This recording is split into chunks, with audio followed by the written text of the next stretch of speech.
que é uma prova irrepetível? O nome ajuda muito, né? Prova irrepetível é aquela que foi colhida na investigação e que não pode mais ser colhida durante a ação penal, durante a fase judicial. Por quê? Seja porque ela já pereceu, seja porque ela ou estava em iminente risco de perecimento. Então, por exemplo, um exemplo clássico de prova irrepetível, o exame de embriaguez. O exame de embriaguez feito quando há uma blitz policial e o agente ele é submetido e voluntariamente adere a um teste de embriaguez, ali nós temos uma prova irrepetível, porque se ela não é colhida agora, onde que eu vou colher? Nunca mais eu vou colher. Eu posso citar também o laudo de exame de corpo de delito, num crime de lesão corporal, quando quando o delegado ele requisita, ou ele requisita, acho que é a palavra correta, ele requisita o perito a realizar esse laudo pericial para ver, submeter a vítima a uma análise clínica para constatar as lesões, porque se eu esperar para apresentar as lesões durante a ação penal, obviamente que as lesões não existirão mais, irão desaparecer. Portanto, provas irrepetíveis são aquelas que têm um iminente risco de perecimento e que são colhidas em regras durante na fase do inquérito policial. É só lembrar aí posso até citar, então, a embriaguez ao volante, o laudo de exame lá para fazer embriaguez ao volante, o laudo de exame de corpo de delito. Então, temos esses exemplos de provas irrepetíveis. Ou, por exemplo, uma testemunha ouvida na fase policial que morreu e não pode ser mais ouvida em juízo, por uma questão óbvia. Então, são tudo provas que não podem ser mais repetidas em razão do seu risco iminente de perecimento.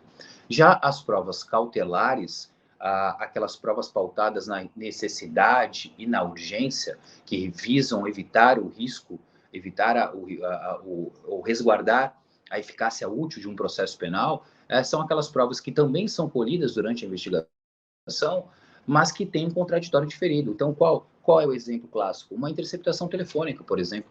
Uma interceptação telefônica é uma prova cautelar, um mandado de busca e apreensão no domicílio é uma prova cautelar, porque ela visa resguardar a eficácia útil de uma eventual ação penal. Então, se eu vou e peço ao juiz, como promotor ou como delegado, represento ou vou requerer um mandado de busca domiciliar e o juiz autoriza, ali são coletadas diversas provas. E por que eu digo provas? Porque tudo isso será relatado, né, um relatório circunstanciado da diligência, da operação, do ato, né, do cumprimento do mandado de busca, e tudo que for apreendido, colhido, será relatado e lá na ação penal o advogado terá a oportunidade de questionar, de infirmar, como eu disse na prova irrepetível, o laudo pericial. Esse laudo pericial será realizado por um expert, por um perito, e quando o Ministério Público denunciar, com essa prova da materialidade da lesão, o advogado na ação penal poderá nomear um assistente técnico para contrariar aquele laudo. Então, todas essas duas hipóteses, tanto nas provas irrepetíveis como nas provas cautelares,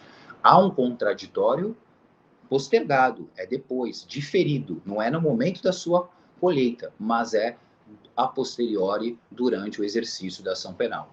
Bom, então essas são o que são provas cautelares e irrepetíveis. Provas irrepetíveis, iminente perecimento, colhidas no inquérito. Provas cautelares, aquelas que são pautadas na necessidade e na urgência, também, em regra, colhidas durante as investigações, como, por exemplo, interceptação telefônica, mandado de busca e apreensão.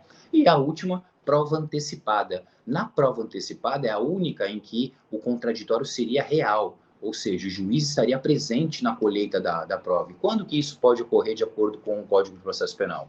O artigo 225 do Código de Processo Penal estabelece o famoso depoimento ad memoriam rei perpetuum. O que significa isso? O depoimento de alguém que está à beira da morte, está enferma. Então, imagine que temos uma testemunha direta do fato, uma prova direta daquele fato criminoso, mas que ela está com uma idade avançada, ou ela está enferma, está internada no hospital à beira da morte, mas consegue ainda externar alguma declaração, algum fato sobre o caso.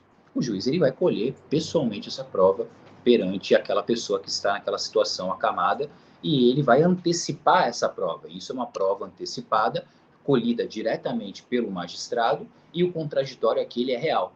Portanto, essas seriam as 3 exceções de provas que são colhidas no inquérito policial, que não perdem o caráter de provas. E por quê? Porque aqui todas elas possuem um contraditório. Ainda que diferido na prova irrepetível e na prova cautelar, mas existe um contraditório posterior o diferido. E já na prova antecipada, o contraditório é real. Por isso que elas são assim rotuladas no artigo 155, que fala que, salvo as provas cautelares, irrepetíveis e antecipadas, que são provas, sim, ainda que colhidas na fase da investigação, e repito, existe o contraditório, sim. Diferido em ambas aquelas irrepetíveis e cautelares, e um contraditório efetivo e real na prova antecipada.